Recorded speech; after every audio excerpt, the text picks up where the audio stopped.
10th of June, 2025. Was that yesterday? No. So on the part, so the OAG says they received some documents today and yesterday. What about on the part of the Senate? We received the soft copies on the 11th, that's Wednesday, 11th June, and the hard copies today. And are the hard copies the same as the soft copy in terms of content? No, they have amended the ones submitted today. Governor, what do you have to say to that? Mr. Chairman, I want to confirm that we submitted the documents as guided 7 days before appearance, which was on 10th. Maybe they were received on 11th. But of course, thereafter, if we get information that we think is relevant, I think we are allowed to remove the document.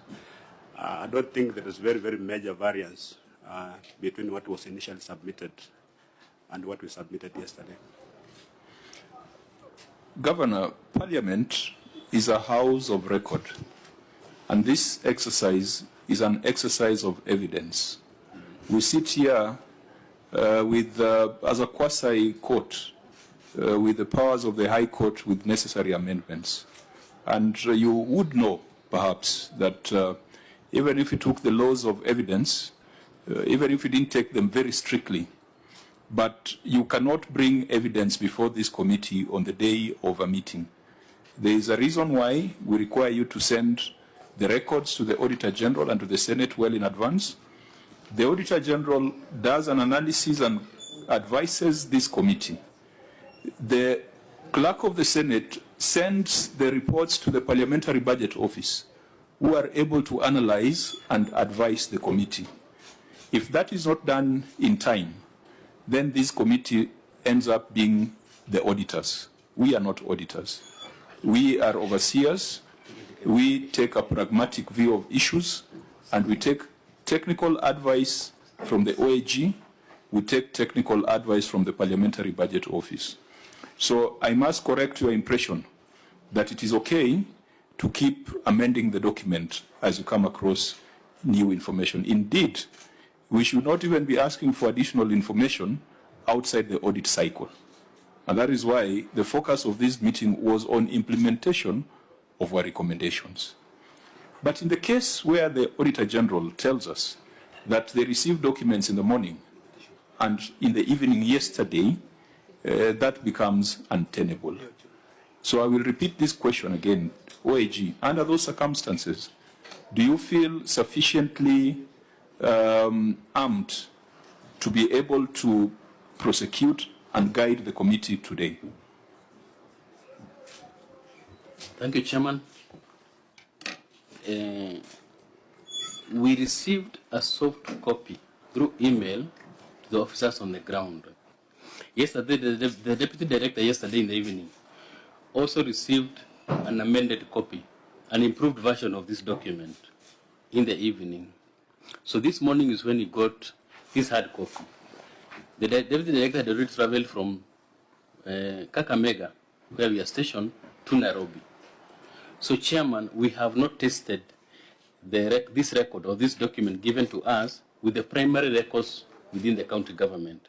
Chairman, it will be impossible for us to proceed in those circumstances. Now, Governor, from where I sit, I believe you are the Governor of Trans Nzoia, because you have not been brought to the Senate for removal by impeachment, and have not heard of your resignation as Governor.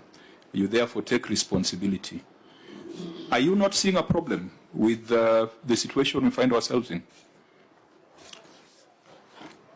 Chair, if the auditor has not looked at the responses, of course there must be a problem. Because then how is he going to guide if he has not looked at the report? Do you see the problem being the auditor or the problem being your officers? The problem emanates from my office, because if they didn't submit the documents on time, then of course the problem is in Kitale, not Kakamega. Yeah, that's what we need to focus on, the administrative action that you must take. Yeah. Because you have spent public resources to come here. These senators have dedicated time to be here. We were ready to proceed. I don't think we had any reservations about going on, because as I said, And I will repeat that you are still the governor of Trans Nzoia, whether you're operating from an office in town or an office in the village. So we expect you to be accountable and to respond to the issues raised by the Auditor General. But if your officers cannot do the simple things like sending responses to the Auditor General on time, then the problem is with you. The problem is not on any of the parties on this table. Now, honorable members, we had agreed that if it is confirmed that there was delayed submission of documents, then really there's nothing we can do at this point. Is there any other matter beyond that? Governor, you know, we got very interesting news from the courts that you are not to access your office. Does that extend to members of your cabinet and members of your office? No. Or what difficulty are you facing? Because we don't understand why the office cannot continue running even in your absence. And by the way, you need to tell us what subsequent steps have been taken by ESCC after that dramatic raid on your office and home. We have our friend from ESCC, she's called Patricia, she's looking at me suspiciously. I just want to know, Governor, have you been charged formally? I was taken to court and charged formally. The matter is before court now. Okay. Yeah. So address us about access to office. Of Do course, your officers have access to the offices?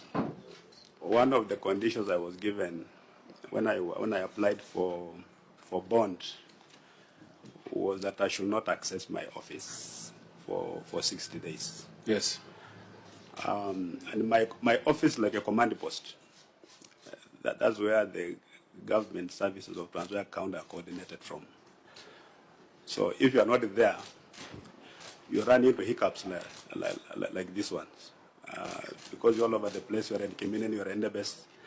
Sometimes you need to consult the offices. Documents have come to the office, you can't have access to them. So really, I'm not expected to be at my best when I'm not operating from my... When do those 60 days lapse? It was from, was it on 19th? From 19th of last month. Yeah. Of April? Yes, of May. Of May? So 60 days, it should be 19th of July. Yeah, but I think I would be making a factual statement by saying that you still are the governor of Trans Nzoia. Is that not the case? I'm the governor of Trans Nzoia. Yeah. So any other thing, because even what Senator Sifuna is referring to is not something that has been brought to attention formally. We are not usually persuaded by newspaper articles, even though we can take judicial notice.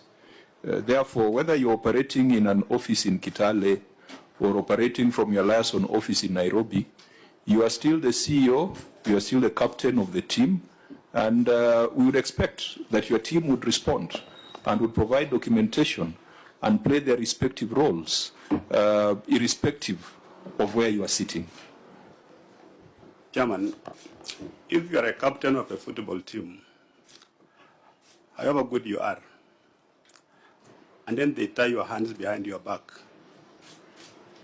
and the fans and the coach and the manager still expect you to score the 3 goals that you always score, is that a reasonable expectation? Do you keep records in the governor's office? We do. All correspondences land to the governor's office. The governor's office means the county secretary, myself, and we give guidance. Do you keep financial records in the governor's office? No. So the conversation we're having is on financial records. Yes. Shouldn't they be availed, whether you are sitting in that office or not? Mr. Chairman, this is the reason why a governor is here. Because if you go that direction, then I'll be saying, I don't handle finance, why am I here?